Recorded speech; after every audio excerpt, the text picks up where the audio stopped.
He didn't raise his voice. He didn't even look at me. Calvin Reed, Director of Strategy, reached across the conference table, picked up my proposal, and tossed it into the trash beside his chair. Paper hit plastic with a dull, final sound. "We're not wasting oxygen on this," he said flatly. "Take it back to wherever amateurs keep their ideas." The room froze. No gasps, no objections. Just the soft tapping of someone pretending to take notes. I stayed seated. Spine straight, hands calm on the table, while something hot and electric spread through my chest. Shock doesn't always explode. Sometimes it tightens, compresses, waits. That proposal wasn't a draft. It was months of research, market stress tests, and scenario modeling, the kind of work that never made slides look exciting, but kept companies alive when headlines turned ugly. I had built it quietly, the same way I had built every framework that saved this company from embarrassing reversals no one ever mentioned out loud. My name is Bella Ross, Senior Market Analyst. I was the person executives leaned on after meetings, when confidence cracked and numbers suddenly mattered. I didn't sell vision, I sold reality. Calvin sold something else. He loved words that sounded bold and meant very little. Momentum, scale, disruption. He delivered them smoothly, smiling as if confidence alone could bend markets. Depth made him impatient. It slowed the performance, and nothing threatened him more than work that spoke for itself. He leaned back after the throw, already moving on. "Already done with me." "Let's hear something useful," he added, eyes sweeping the room, inviting agreement. Heads nodded. No one looked my way. I could have spoken. I could have reminded him how often his so-called breakthroughs required quiet repairs after the applause faded. I could have explained why this proposal addressed risks his language couldn't cover. But I had learned something essential in rooms like this. Once a decision is performed, logic becomes irrelevant. So I stayed silent. The meeting dissolved into timelines and buzzwords. Laptops closed, chairs shifted. As people stood, my eyes drifted to the trash can beside the Director of Strategy's chair. The corner of my proposal was still visible on top, clean and untouched. That was when the humiliation sharpened into clarity. Not anger, not yet. I looked at the trash can and smiled. Just slightly, because I knew exactly what he had thrown away. As that moment settles in, check in with yourself for a second. Are you holding up okay today? If you've been staring at a screen, try the 20-20-20 rule right now. Look at something 20 feet away for 20 seconds and let your eyes reset. Where are you listening from tonight? If this story speaks to you, subscribe and stay with me. What comes next is where the silence starts to work. The exclusion didn't arrive with drama. It arrived quietly, packaged as progress. The calendar invite for the new strategic working group appeared on everyone's screen except mine. And by the time I noticed, the meeting was already underway. No explanation followed, just absence, deliberate and surgical. An hour later, HR filled in the silence. Linda Harper's email was polite, carefully neutral, and utterly hollow. She called it role realignment, a phrase designed to sound temporary while doing permanent damage. I was thanked for my past contributions and assured my expertise remained valued, just not required in the room where decisions would now be made. I had heard that language before. It always appeared right after someone decided you were inconvenient. What made it worse was memory. I couldn't sit at my desk without replaying the nights Calvin Reed had leaned into my office doorway, voice low, confidence cracking. I remembered him sliding draft decks across my desk, asking if something felt off. I remembered correcting assumptions, rerunning models, and quietly removing risks he didn't want exposed in meetings. Each time, the fixes went through. Each time, my name stayed out of sight. Calvin never thanked me. He didn't have to. The company benefited, and that was supposed to be enough. The next week, he stood in front of the executive team, presenting a refined strategy. I recognized the structure instantly, the contingencies, the softened exposure, even the phrasing. It was my work, recycled and polished, delivered with his practiced confidence. My chair was against the wall, invited only as a courtesy, and no one mentioned where the ideas had come from.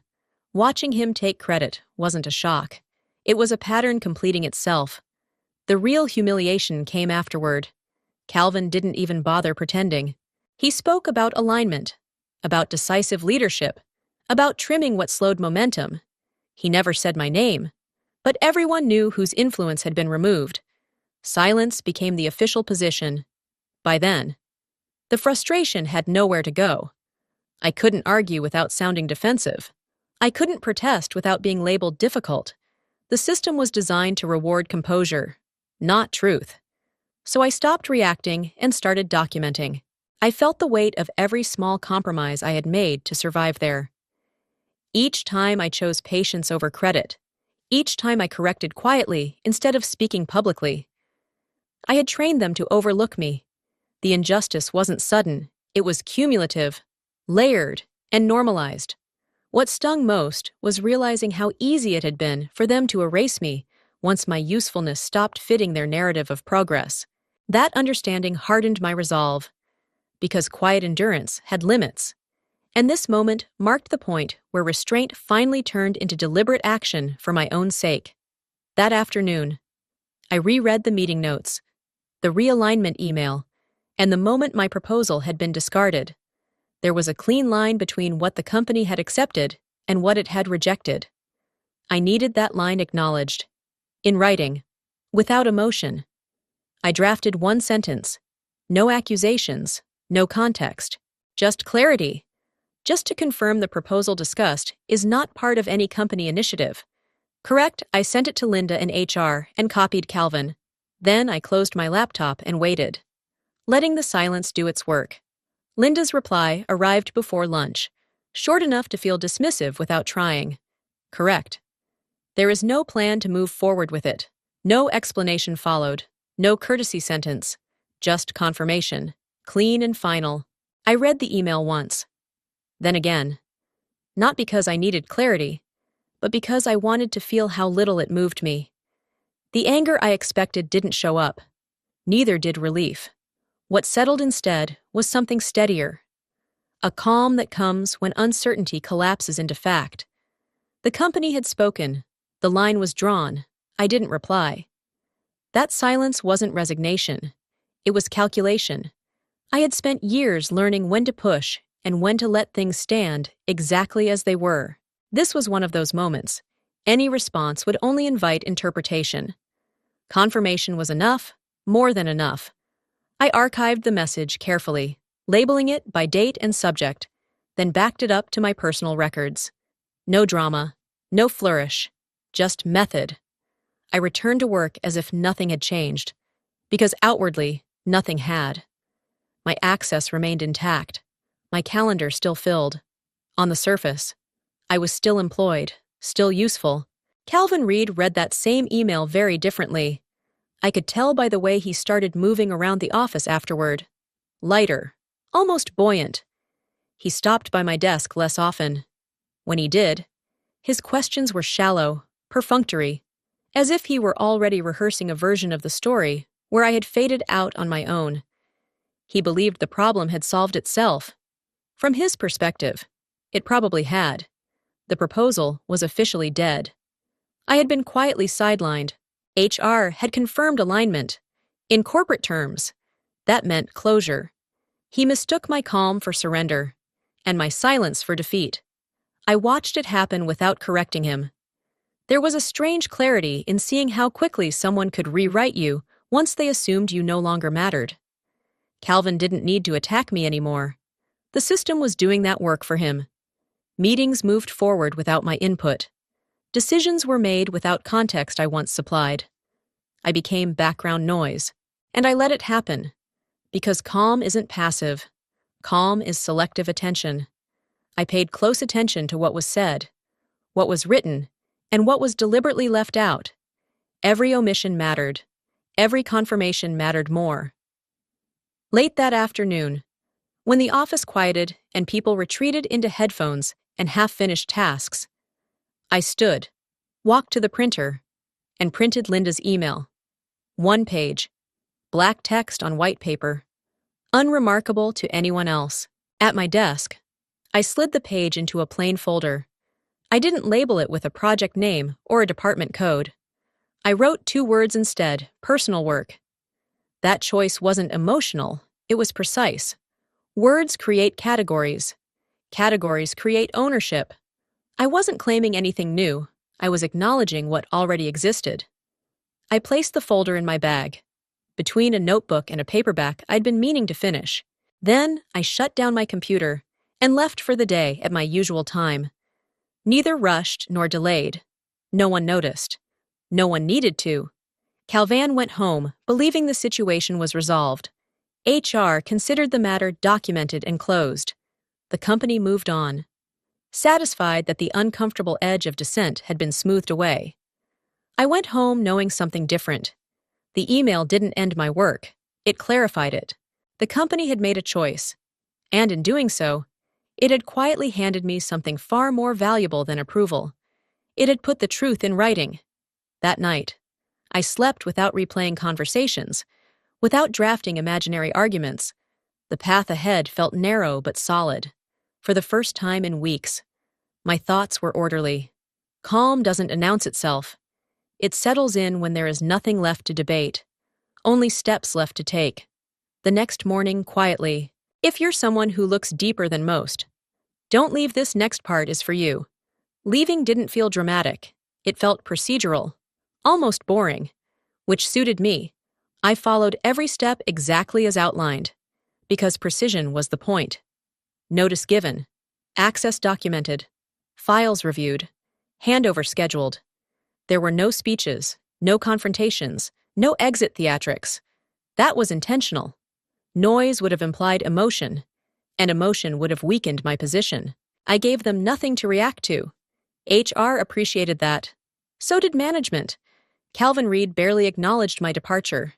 During an internal meeting, I was no longer invited to attend. He summed it up for everyone else. Some people just don't fit where we're headed. The comment made its way back to me within hours. It wasn't said with anger. It was said with relief. Relief that something uncomfortable had finally been removed. I didn't correct the narrative. I didn't need to. By then, my focus had narrowed to execution. I spent my final days completing documentation, answering questions, and closing loops no one else noticed. Every task was logged. Every file transfer was recorded. Nothing personal crossed the boundary. That boundary mattered. Late one evening, when the office had thinned to a handful of people pretending to stay busy, I opened my personal drive. I reviewed the work I had created over the years, separating what belonged to the company from what did not. The distinction was clearer than most people realized. I copied only what was mine. Original models, independent notes, drafts developed on my own time.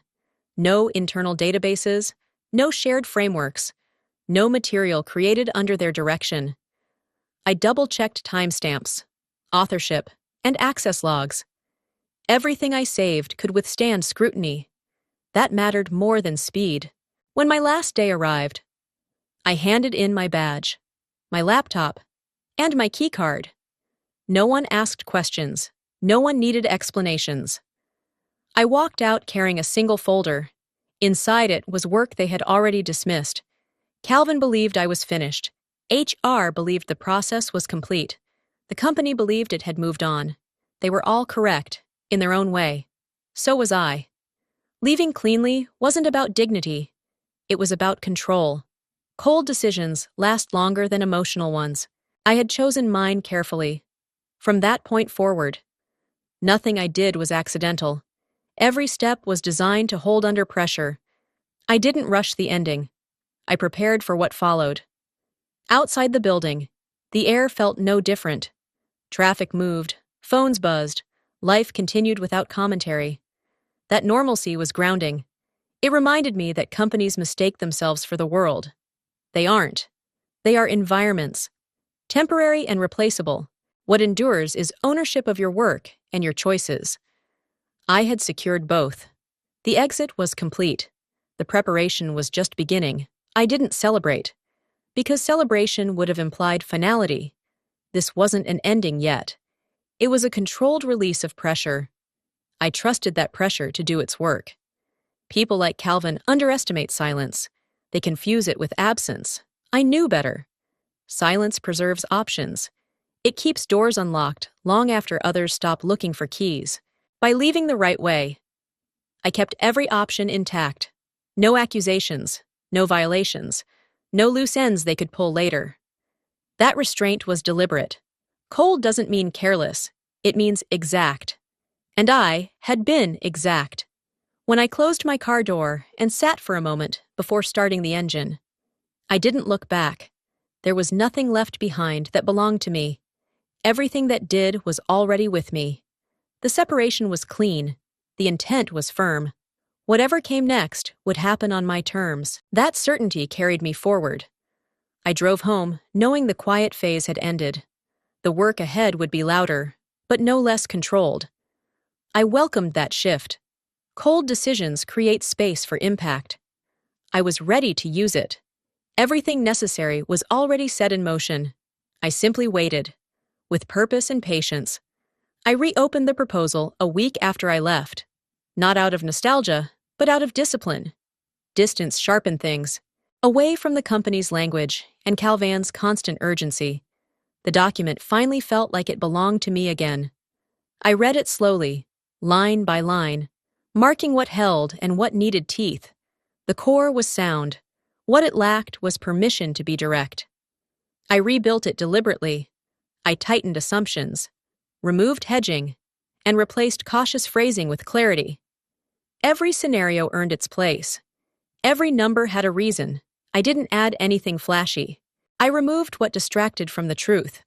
The result wasn't louder. It was cleaner, stronger. Honest in a way corporate decks rarely allow. I was careful about boundaries. I used my own laptop, my own software licenses, my own data sources, public filings, market reports purchased independently, notes written long before my last day. Nothing touched their systems. Nothing borrowed their structure. If anyone ever asked, I could explain every input without hesitation. That mattered to me. Integrity isn't just moral. It's practical. Working alone was restorative. There was no one to impress, no performance to manage. I set my own pace, stepped away when something felt forced, returned when the logic aligned. I remembered why I had chosen this work in the first place. Strategy, when done well, isn't about dominance. It's about understanding consequences before they arrive. Somewhere in the process, the frustration loosened its grip, not because the insult hurt less, but because it stopped defining the work. Calvin's dismissal became irrelevant. The proposal didn't need his approval. It needed precision. I gave it that. When I finished, I let it sit for several days. No edits, no tinkering. I wanted to be sure the confidence I felt wasn't just momentum. When I read it again, the conclusions still held. That was when I knew it was ready. I sent it out quietly, to a short list of contacts who respected analysis over theatrics. No pitch, no explanation. Just the document and a note offering context if needed. I didn't chase responses. I returned to my routine and let the work speak. The lessons settled naturally as I waited. Rejection doesn't always mean you were wrong. Sometimes it only means the room wasn't built to hear you. Holding on to your work, refining it without bitterness, is an act of self-respect that compounds over time.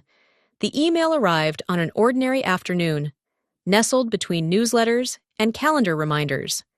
The sender's name caught my attention immediately. Nathan Brooks, Vice President of Strategy at a firm Calvin liked to dismiss as too conservative. His message was brief. We've been looking for something exactly like this. I read it twice. Then once more. Not for validation, but for tone. It was curious, measured, serious. There was no flattery, no urgency, just recognition. I leaned back and closed my eyes for a moment. The feeling wasn't triumph. It was alignment. The work had landed where it could be understood. Whatever happened next would be built on that understanding, not on noise. I replied simply, suggesting a conversation and proposing times. Then I closed my laptop. What they had thrown away hadn't lost value in the fall. It had only waited for the right hands. I felt steady again, grounded in my craft, aware that recovery doesn't come from revenge. It comes from reclaiming your standards and letting them guide you forward, one deliberate step at a time. I didn't rush to label the moment a victory, because rushing distorts judgment. Instead, I noted how my posture changed, how my thinking slowed, how my confidence felt earned rather than borrowed. That shift mattered. It reminded me that progress isn't measured by applause or titles, but by the ability to stand behind your work without flinching. The proposal was no longer a reaction to disrespect. It was a statement of capability, ready to meet scrutiny, ready to travel further than that conference room ever allowed. That realization settled quietly, marking the start of something deliberate and my own. Smart viewers will stay for this part because it changes the whole story. The call with Nathan's team didn't feel like an invitation.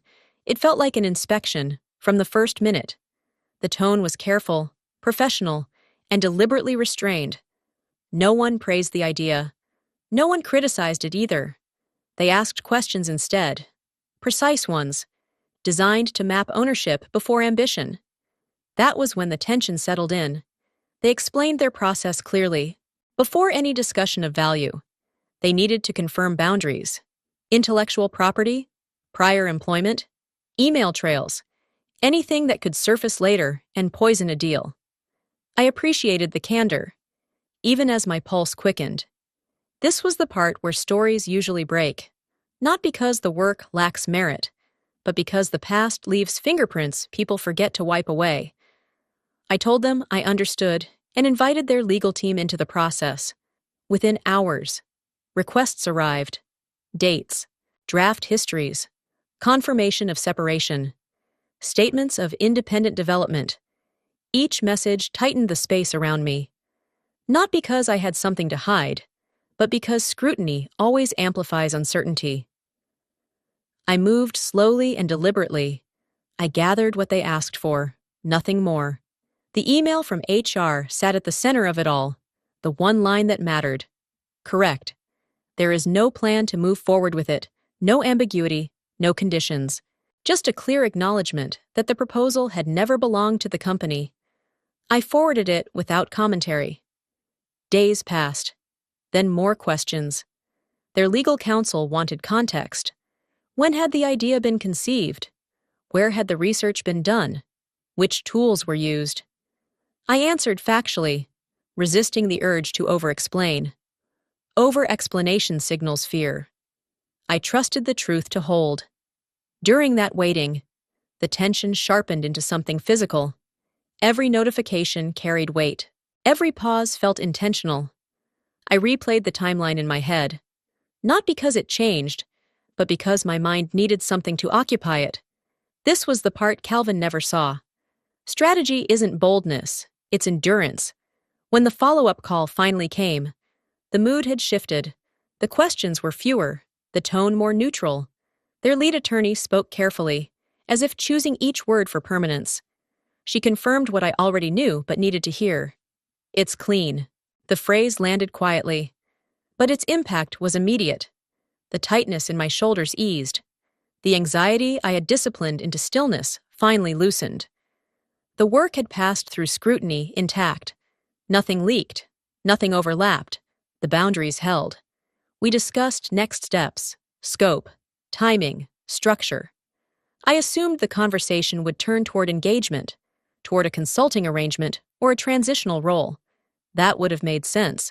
It would have felt familiar. Instead, Nathan paused. "We'd like to acquire the proposal outright," he said. "Not license it, not retain you, purchase it."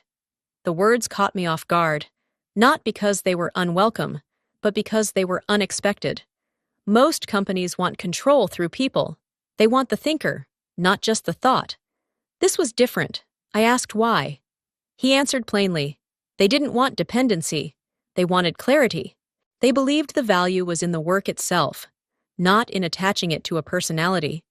They respected the boundaries I had maintained. Buying the proposal preserved those boundaries. I sat with that for a moment, measuring the implications.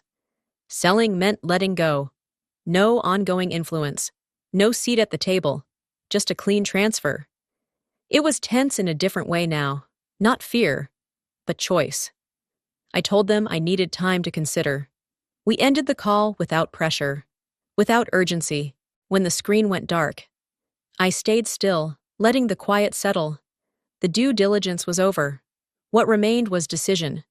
Whatever I chose next would define the shape of what followed, and that weight felt real, deliberate, and entirely my own. The agreement closed without ceremony. No champagne, no press release, just signatures, timestamps, and a wire confirmation that arrived quietly in my inbox. $8.5 million. Transferred with the same efficiency as a utility payment. I stared at the number longer than I expected. Not because it felt unreal, but because it felt strangely ordinary after everything that had led there. The work had found its value. That was enough. My name never appeared in the announcement Nathan's company circulated internally. The proposal was described as an externally acquired strategic framework. Nothing more. No origin story. No credit trail. I hadn't asked for one. Visibility wasn't the point. Clean outcomes were. I had learned the hard way that recognition attracts questions, and questions invite complications. I signed the final documents alone at my kitchen table, reading each clause carefully, even the ones I already understood. Ownership transferred, liability cleared, no future obligations, no consulting hooks hidden in polite language. When I finished, I scanned the pages, saved them in 3 separate places, and shut my laptop. The silence afterward felt earned. The satisfaction didn't rush in. It settled slowly, like weight redistributing itself after a long imbalance. I didn't feel triumphant. I felt aligned. The deal wasn't a victory over Calvin or the company I left. It was confirmation that the work stood on its own, independent of rooms that refused to listen. Days passed before I heard anything from my former employer. And even then, it came indirectly. An old colleague texted late one evening, careful with her words. She asked if I had seen the latest internal briefing. When I said no, she sent a screenshot. The headline was clinical, written in the company's usual detached tone. Market update competitor strategy review. Beneath it, one line was highlighted. Competitor strategy mirrors a rejected internal proposal. I read it twice, then once more, letting the phrasing sink in. Mirrors. Rejected. Internal. Each word chosen to avoid responsibility. The sentence acknowledged similarity without naming origin. Consequence without accountability. It was the closest they would come to admitting what had happened. I imagined the meeting where it was discussed, the careful language, the sideways glances. Calvin explaining timelines, insisting coincidence. I pictured him avoiding specifics, leaning on confidence the way he always had, for the first time. That confidence would have sounded thin. What struck me wasn't satisfaction at his discomfort. It was the precision of the moment. The company had documented its own oversight, not publicly, not loudly, but permanently. That line would live in files, referenced in future reviews, quietly shaping reputations. Accountability doesn't always announce itself. Sometimes it waits until the right record exists. I didn't respond to my colleague right away. When I did, I thanked her and changed the subject. I wasn't interested in being pulled back into their narrative. My chapter there was closed. The money settled into my account a day later. I moved a portion into long-term holdings, set aside another for taxes, and left the rest untouched. It wasn't restraint. It was respect for the process that had brought it to me. Rushing to celebrate would have cheapened it. What lingered most was the quiet satisfaction of being invisible at the moment of impact. They felt the consequences without having a target. No confrontation, no villain to blame, just the uncomfortable awareness that something valuable had been dismissed, and someone else had recognized it. That awareness would stay with them longer than any argument ever could. I slept well that night. Not because I had won, but because I no longer needed to prove anything. The proposal had traveled further than that conference room ever allowed. It had done exactly what it was designed to do. In the morning, I made coffee and reviewed my notes for what came next. The calm remained. Thoa mantham lang, the kind that doesn't demand witnesses, the kind that lasts. The news reached me indirectly, the way real trouble often does. A former colleague sent a short message asking if I was free to talk. Her tone was cautious, stripped of gossip. That alone told me something had shifted inside the building I had left behind. What she described sounded less like a meeting and more like a containment drill. Calvin Reed had been summoned without warning, pulled out of his schedule, and redirected into a room already occupied by senior leadership. No preamble, no context, just urgency, the kind that doesn't invite preparation. I imagined him walking in confident, rehearsing explanations he didn't yet know he would need. According to her, the CEO didn't waste time. He placed a printed briefing on the table and asked one question. Did we ever review this? The room went still. The document was the competitor analysis, the one tracing how their latest move mirrored something our company had once dismissed. Calvin glanced at the pages, buying seconds. I could picture his mind racing, searching for a version of events that preserved authority. He chose denial. It was half-baked, he said. Casual, dismissive. A phrase meant to shrink the issue and end the conversation. He leaned on confidence, the same way he always had, trusting that certainty would substitute for detail. The tactic worked for exactly 3 breaths. Rachel Moore, head of legal, didn't look at him when she spoke. She didn't challenge his assessment or question his judgment. She asked for something far more dangerous. Show me the email trail. That was when panic entered the room. I wasn't there, but I knew the sequence. Calvin would have stalled, suggesting summaries instead of originals. He would have offered explanations, narratives, context. Rachel wouldn't accept any of it. Legal doesn't debate impressions, it verifies records. The CEO said nothing while the request hung in the air. Silence has weight in rooms like that. It forces truth forward. Calvin tried again. He insisted the idea had never been formalized, never approved, never worth pursuing. He spoke quickly now, stacking claims on top of each other, hoping volume would mask the absence of proof. Rachel waited until he finished, then repeated herself. The emails. My colleague said that was the moment his composure fractured. Not visibly, not dramatically, just enough. He stopped, leaning back.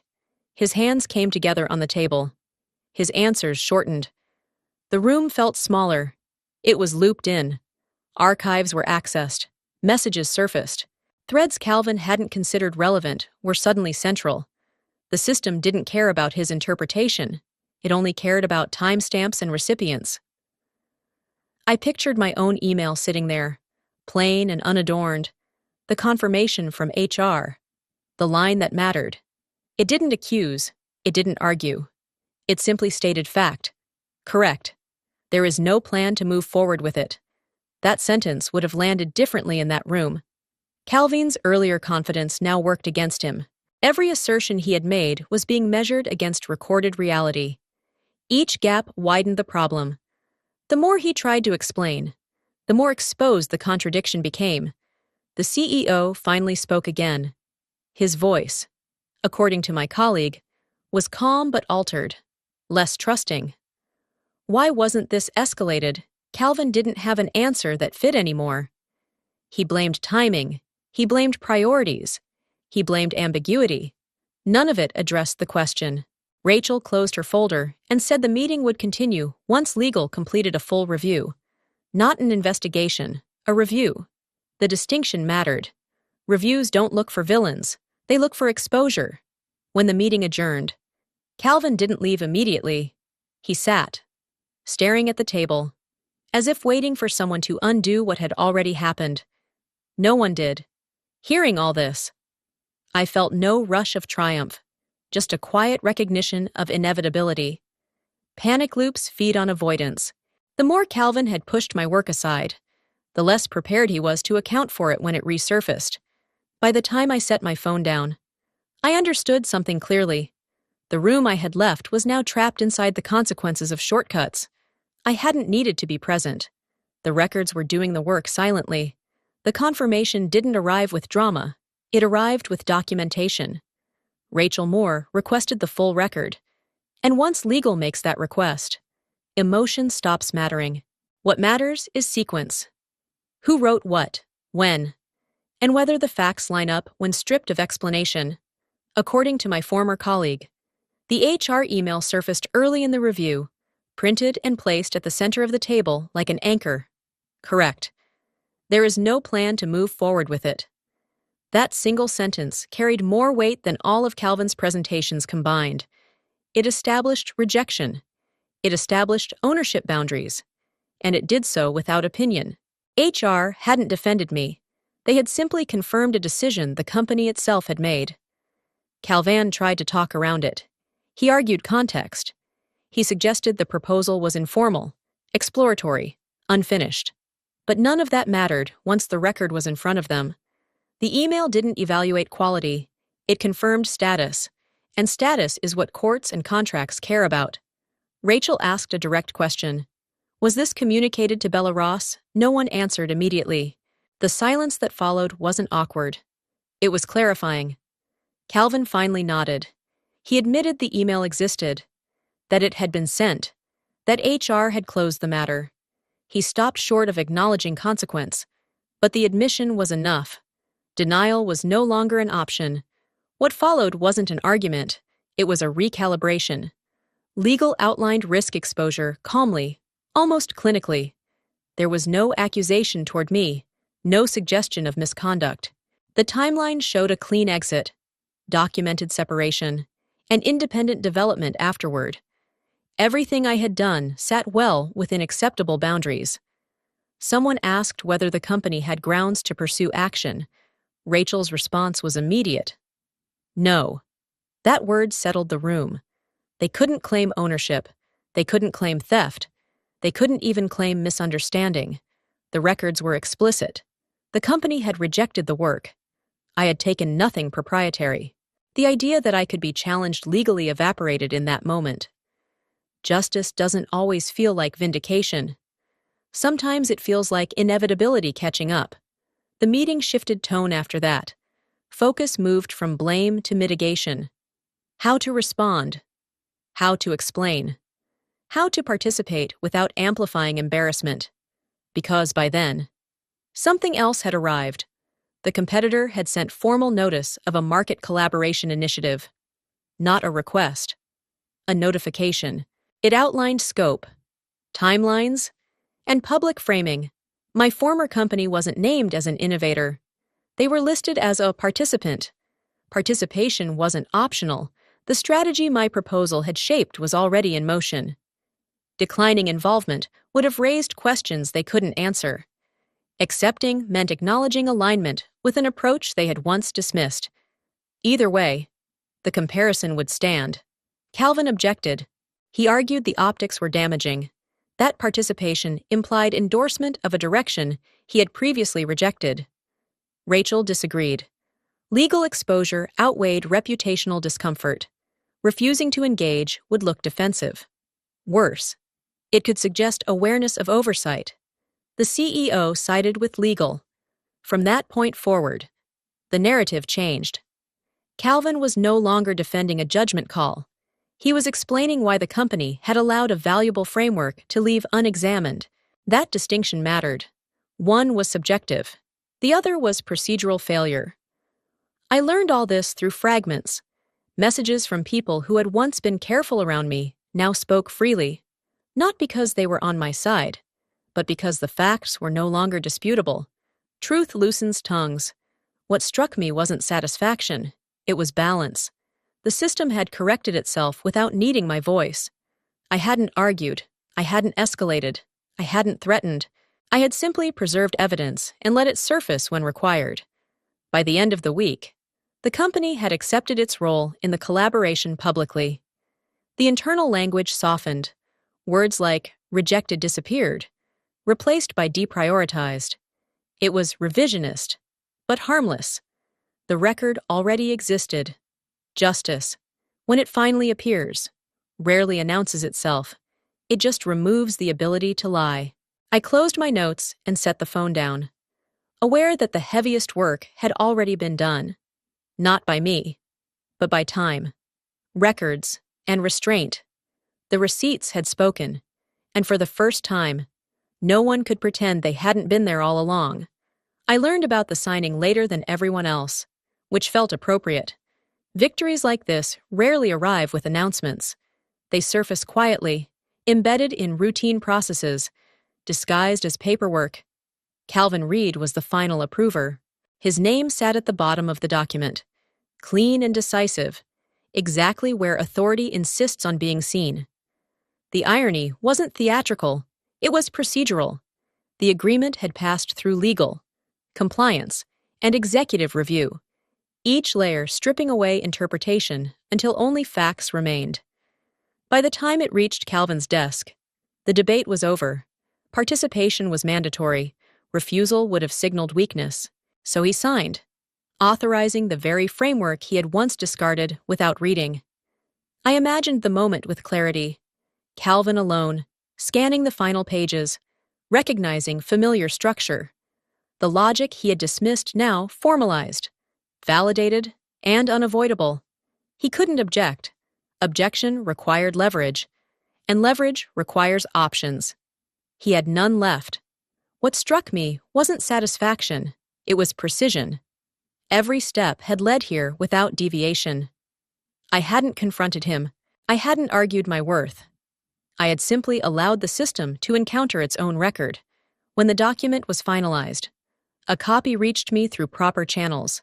No note attached, no acknowledgement, just the agreement. Complete and executed. I read it slowly, not because I needed reassurance, but because details matter when silence does the talking. Halfway down the final page, beneath dense contractual language, a single line appeared, small, unemphasized, easy to miss, originally developed independently by Bella Ross. The wording was exact, not credited, not celebrated, simply recorded. That line existed because legal insisted on accuracy. It protected everyone involved. And in doing so, it told the truth Calvin had worked so hard to avoid. Cold victory doesn't come with adrenaline. It arrives with recognition that nothing further is required. I didn't feel the need to respond. The document spoke clearly enough. Calvin's signature transformed the narrative. It erased the version where my work was insignificant. It replaced dismissal with authorization. He had validated the proposal by necessity, not choice. That distinction mattered. I considered how easily this could have gone differently. One emotional email, one public objection, one careless file transfer. Any of it would have given him an opening. Instead, restraint had done what confrontation never could. The company moved forward publicly, aligned with the competitor, speaking in measured tones about collaboration and opportunity. No one mentioned the past. No one needed to. The record was complete, for me. The moment closed a loop. The work had returned to the room it was expelled from, carrying my name not as a challenge, but as fact. There was nothing left to prove. Cold victories last because they don't depend on applause. They depend on permanence. This one was etched into contracts, approvals, and processes that would outlive personalities. I saved the document, closed my laptop, and stepped away from the desk. There was no urge to celebrate. Satisfaction would have implied emotion. What I felt instead was finality. I understood then that power rarely collapses loudly. It adjusts, redirects, and pretends nothing changed. Calvin would continue attending meetings, using confident language, and occupying space.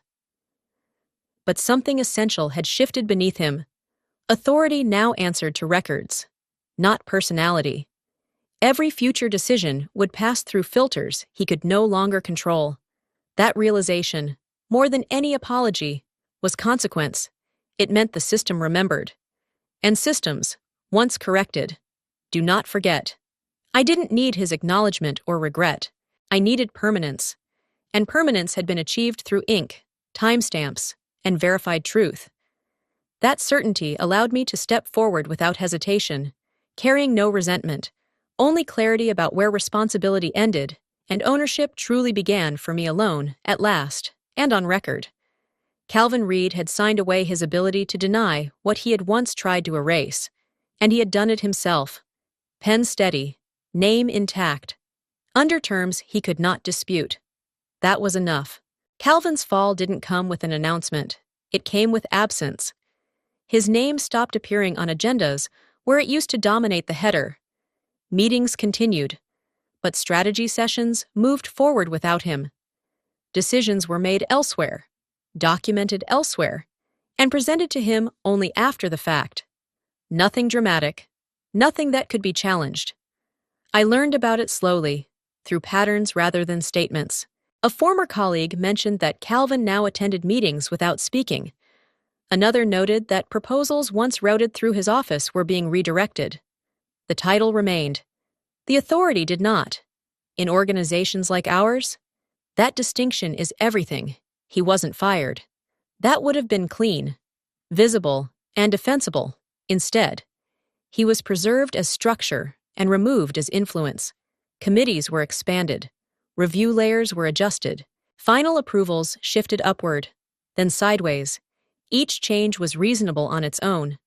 Together, they formed a quiet cage. What struck me was how quickly the system adapted once permission existed. Calvin had built his position on confidence and control. When both were questioned, even gently, the machinery no longer bent around him. It moved past him. I heard he tried to push back, not loudly. He raised concerns about efficiency, about clarity, about too many hands slowing execution. He framed his objections as stewardship, not self-defense. But the room had changed. The trust he relied on had thinned, replaced by process. Every major decision now required consensus he couldn't command. Every strategic pivot passed through documentation he didn't own. He still spoke the language of leadership, but it echoed without effect. Influence, once lost, doesn't announce its departure. It simply stops responding. The collapse was internal. There were no memos explaining why his role had narrowed. There didn't need to be. Everyone felt it. People adjusted their behavior instinctively, bypassing him without hostility, as if following a new current. The final confirmation came through a conversation I wasn't meant to hear. A senior manager told me the CEO had met with Calvin privately. No witnesses, no notes. Just a closed door and a reckoning that couldn't be shared. According to him, the CEO was calm, not angry, not accusatory. He didn't reference the proposal or the deal directly. He spoke instead about judgment, about awareness, about the cost of overlooking people. You didn't lose the idea, he told Calvin. You lost the person. That sentence explained everything. Calvin hadn't failed because the strategy was wrong. He failed because he dismissed the source. In doing so, he revealed how he valued control over insight. That flaw, once visible, couldn't be unseen. After that meeting, the erosion accelerated. Calvin remained present, but peripheral. He attended briefings he no longer shaped. He received summaries instead of drafts. The organization kept him intact while hollowing out his reach, watching it from the outside. I felt no satisfaction. Collapse without spectacle isn't gratifying. It's sobering. This was the natural consequence of ignoring substance in favor of performance. The system didn't punish him. It corrected itself. There was a quiet dignity in that correction. No villains, no heroes. Just alignment restored. I understood then that the most complete consequences rarely feel personal. They feel structural. Calvin still had his office, his salary, his title. What he lost was relevance. And relevance, once gone, does not return. That knowledge settled gently. Not as triumph, but as closure. The imbalance that began in a conference room had resolved itself without my intervention. The fall was complete because it was internal, irreversible, and unseen by anyone looking for drama. That is how power actually ends. At last. I didn't announce the change when it happened. I simply adjusted my routine and let the days reorganize themselves around a new center. Work arrived differently now. Invited rather than imposed. Measured by clarity instead of urgency. I chose projects with intention, not because I needed validation, but because the work deserved precision. The past company faded into background noise. Occasionally, a headline or a familiar name surfaced, but it no longer pulled at me. What had been resolved didn't require revisiting. Justice, once complete, doesn't demand witnesses. It settles quietly and stays settled. I noticed the difference in my posture first. Shoulders relaxed. Decisions came without rehearsed defenses. I no longer anticipated dismissal or interruption. My ideas existed without needing permission. That freedom wasn't dramatic. It was practical. It allowed me to think forward instead of sideways. People assumed there must have been satisfaction, some private celebration. There wasn't. I didn't win anything that needed to be displayed. The outcome spoke in documents, structures, and corrected processes that would outlast opinions. Quiet justice doesn't glow. It holds. I carried one lesson carefully into this new phase. Silence is not absence. It is a choice about timing. When used well, it preserves leverage, clarity, and self-respect. I hadn't been patient because I was afraid. I had been patient because the truth needed room to surface intact. From time to time, I revisited the proposal that started everything, not to relive the insult, but to remind myself of the standard I worked to. The work had survived rejection, scrutiny, and transfer without losing its integrity. So had I. This stage of my life isn't about proving resilience. It's about practicing it. I don't speak unless there's something worth placing on the record. I don't rush to be seen. Visibility is optional when alignment is real. What I gained wasn't revenge or recognition. It was authorship over my decisions and peace with their consequences. That combination is rare and durable. It doesn't require noise to sustain it. I learned to trust outcomes that arrive without applause, to value processes that protect rather than impress. In that restraint, dignity grows. No one can take it, dilute it, or rewrite it. It becomes internal, portable, and immune to rooms that thrive on noise.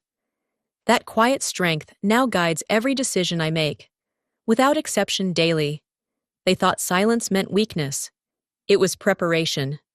I didn't learn this lesson in a single moment. I learned it in the pauses between moments, the seconds when I wanted to speak but chose not to. When my pride asked for noise, and my judgment asked for patience. What this experience taught me is simple, but hard to practice. Your value doesn't disappear just because someone refuses to see it. Sometimes dignity means letting the truth move on its own timeline, even when it hurts. If you're still here with me, I'm glad you stayed until the end. And when this story finishes, do yourself a small kindness, step outside for a few minutes. Feel the air. Let your thoughts slow down before you rush back into the day. Where are you listening from right now? I'd really like to know. If this story resonated with you, share your thoughts in the comments, give the video a like, and pass it along to someone who might need it. And if you want more stories like this, told honestly and without noise, consider subscribing. Sometimes, quiet stories are the ones that stay with us the longest.